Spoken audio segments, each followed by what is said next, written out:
Remue ménage. Remue ménage.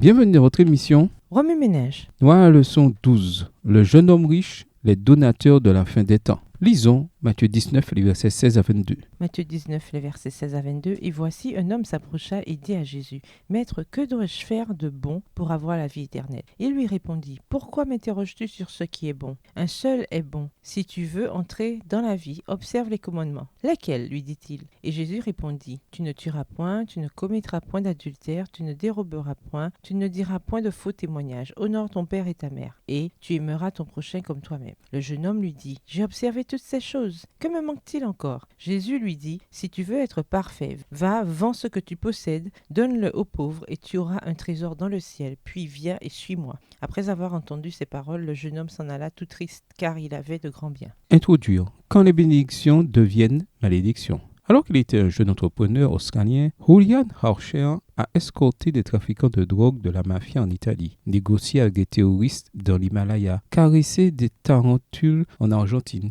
et gagné des millions de dollars. Étant aujourd'hui l'un des dirigeants de l'église adventiste dans la région du Pacifique Sud, Julian pense que lorsqu'une personne est financièrement privilégiée, elle se trouve au stade le plus dangereux de sa vie sur le plan spirituel. Plus je devenais riche, moins je ressentais mon besoin de Dieu, a dit Julian. Je voulais mettre Dieu en premier, mais j'avais tellement d'autres priorités pressantes. Il faut dire que j'aimais vraiment l'argent et tout ce qu'il me procurait.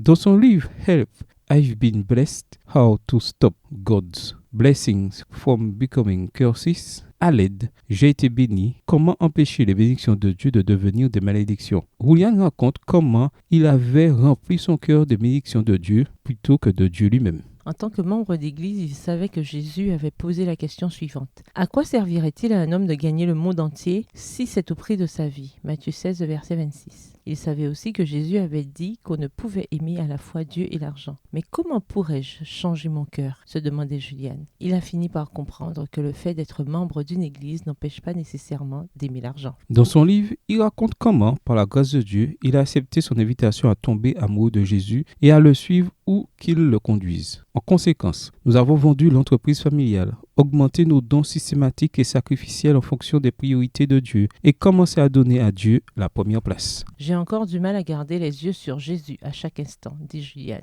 Mais j'ai appris cette puissante leçon. À mesure que mes bénédictions augmentent, mes genoux, eux, doivent toucher le plancher. Comprenant le risque d'être béni, Julian a écouté l'invitation de Jésus et lui a remis sa vie. Le récit de cette semaine portera sur un personnage biblique qui, lui aussi, a été béni, a entendu l'appel de Jésus, mais n'a pas réussi à le suivre. Comment ceux qui vivent au temps de la fin peuvent-ils apprendre de son erreur et prendre les bonnes décisions tant qu'il est encore temps? Remue ménage. Écrivez Matthieu 19, les versets 16 à 22, à partir de la version biblique de votre choix. Si vous êtes pressé, écrivez Matthieu 19, les versets 21 et 22.